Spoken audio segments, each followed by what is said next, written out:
Kia ora, and today's headlines: David Shearer has beaten David Cunliffe for the Labour Party's top job. Following the caucus meeting this morning, Mr. Shearer thanked his colleagues and paid tribute to his rivals. I am honoured and humbled by this position, and I want to acknowledge David Cunliffe and Nanaia Mahuta, first off, for their commitment to the Labour Party and for a hard-fought campaign.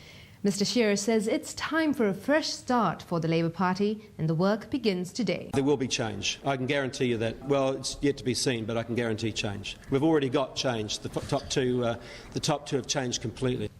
He plans to allocate portfolios by next Tuesday. The recounting of election votes in Waitakere and Christchurch Central should be done by the end of this week before Parliament convenes next week. Nationals Paula Bennett and Labour's Brendan Burns have requested judicial recounts in their electorates because of the slim margins in the final vote counts. There's speculation that Air New Zealand will slash jobs and cut its daily service to London in a bid to boost revenue. International flight routes have lost more than $1 million per week for the 6 months of the financial year to the end of June. The airline has released a statement but will not comment on speculation about its long-haul flight roster. Geotechnical engineers have approved the Christchurch CBD for redevelopment. The quality of the land has been questioned after dozens of buildings collapsed in the February earthquake and another 700 properties having to be demolished. Mayor Bob Parker says the final plan is to be adopted by council on Thursday. A fault at the Huntly Power Station left thousands of customers across the North Island without power for an hour this afternoon, but it could have been worse. Transpower says it had to take 16% of customers offline in order to keep power on for the remaining 84%. Police investigating the murder of Christchurch teen Hayden Miles have recovered human remains from the Ruru Lawn Cemetery. They're treating the site as a crime scene and formal identification has not yet been made, but a post-mortem will be carried out tomorrow. In a quick look at international news, Canada is formally withdrawing from the Kyoto Protocol on climate change.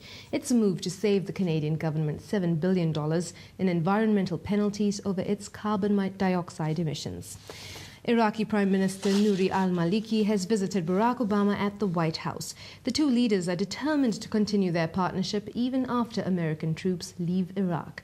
It's 8.5 years since Saddam Hussein's regime was overthrown, and U.S. soldiers have begun dismantling bases in Iraq ahead of their return home. And despite ongoing violence, Syria is holding local council elections. President al-Assad's government is downplaying anti-government unrest as the work of a small group of foreign-backed terrorists. Witnesses say voter turnout for the elections across the country was light. The World Health Organization is concerned over a typhoid outbreak in Fiji. Health officials have confirmed 29 cases in the villages of Nanoko and Navosa in Singatoka. The Emerging Disease Surveillance and Response Unit says the disease is currently localized but could spread with poor hygiene.